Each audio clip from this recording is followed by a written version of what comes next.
معروف anchor person ارشاد بٹی کی مفتی حنیف قریشی سے ہونے والی پوڈ کاسٹ میں مزارات پر ہونے والی خرافات کا ذمہ دار اہل سنت و جماعت کو ٹھہرانا بالکل ناحق اور غلط ہے۔ صرف ارشاد بٹی ہی نہیں بلکہ کوئی بھی شخص یا کسی بھی مسلک یا فرقے کا نمائندہ مزارات پر ہونے والی خرافات کا الزام اگر اہل سنت و جماعت پر ٹھہراتا ہے تو وہ جان لے کہ وہ اہل سنت و جماعت پر جھوٹا الزام لگاتا ہے، وہ اہل سنت و جماعت پر بہتان باندھتا ہے، جس کا کل بروز قیامت اسے اللہ تبارک و تعالی کے حضور جواب دہ ہونا پڑے گا، کیونکہ مزارات کا کنٹرول اہل سنت و جماعت کے پاس ہے ہی نہیں۔ تو جس چیز کا کنٹرول ہی اہل سنت و جماعت کے پاس نہیں ہے تو اس چیز کے بارے میں اہل سنت و جماعت سے کیوں پوچھا جائے؟ آپ اہل سنت و جماعت سے مزارات سے متعلق صرف وہ سوال کر سکتے ہیں جس چیز کو، جن باتوں کو علماء اہل سنت نے اپنی کتابوں میں جائز و مستحسن لکھا ہے۔ رہی بات مزارات پر میلے لگانے کی، مزارات پر بنگڑے ڈالنے کی، مزارات پر ہونے والی خرافات کی، تو یہ باتیں آپ ان سے پوچھئے جن کے ہاتھوں میں مزارات کا کنٹرول ہے، جن کے ہاتھوں میں مزارات کی کنجیاں ہیں، جن کی جیبوں میں مزارات کا چندہ جاتا ہے۔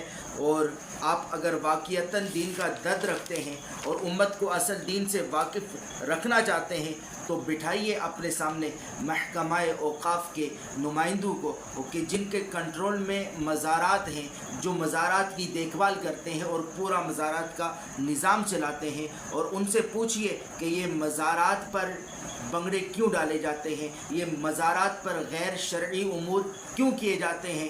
اور صرف مزارات ہی نہیں، ان سے پوچھئے محکمہ اوقاف کے تحت چلنے والی مساجد کے بارے میں کہ ان مساجد میں کیوں خرافات ہوتی ہیں۔ میں صرف مثال کے طور پہ 2 مساجد کا نام لوں گا، لاہور بادشاہی مسجد۔ پوچھئے کہ بادشاہی مسجد میں غیر شرعی کام کیوں ہوتے ہیں، بادشاہی مسجد میں خرافات کا ذمہ دار کون ہے۔ پوچھئے فیصل مسجد اسلام آباد کے بارے میں کہ فیصل مسجد اسلام آباد میں خرافات کا ذمہ دار کون ہے، وہاں پر خرافات کی روک تھام کیوں نہیں کی جاتی۔ میں ہر مسلک کے مسلمان سے دونوں ہاتھ جوڑ کر عرض کرتا ہوں کہ خدا را اپنے باقی اختلافات کو مت بڑھا، خدا را اپنے اختلافات کو مت بڑھا، بلکہ ایک دوسرے کو سمجھو، اپنے نظریات کو سمجھو اور اپنے اختلافات کو کم سے کم کرنے کی کوشش کرو۔ کتنے افسوس کی بات ہے کہ آج ہم ایک دوسرے کو کافر و مشرک و گمراہ ثابت کرنے میں لگے ہوئے ہیں، اور یہود و نصارہ بغیر کسی مسلک کا فرق کیے ہماری نسل کشی کرنے میں لگے ہوئے ہیں۔ مجھے بتائیے کہ یہود و نصارہ تو کئی 100 سال سے عالمی سطح پر اسلام اور مسلمانوں کو مٹانے کے لیے پلاننگ کیے ہوئے کام کر رہے ہیں۔ ایک منظم پلاننگ کے تحت وہ مسلمانوں کے خلاف، اسلام کے خلاف، اللہ اور رسول کے حق اور سچ پیغام کے خلاف کوشاں ہیں۔ وہ کوشش کر رہے ہیں کہ مسلمان مٹ جائے دنیا سے، وہ کوشش کر رہے ہیں کہ اسلام مٹ جائے دنیا سے۔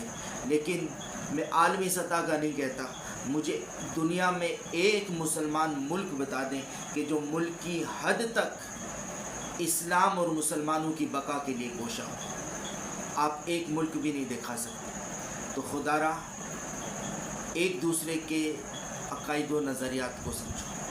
اس وقت مسلمانوں کے لیے سب سے زیادہ ضروری یہ ہے کہ وہ ایک دوسرے کو سمجھیں، ایک دوسرے کے عقائد و نظریات کو سمجھیں، ایک دوسرے کے معاملات کو سمجھیں، اور اپنے اختلافات کو کفر و شرک و گمراہی کے اندھیرے سے نکال کر اختلاف برکت کی حدود میں نہ چھوڑیں۔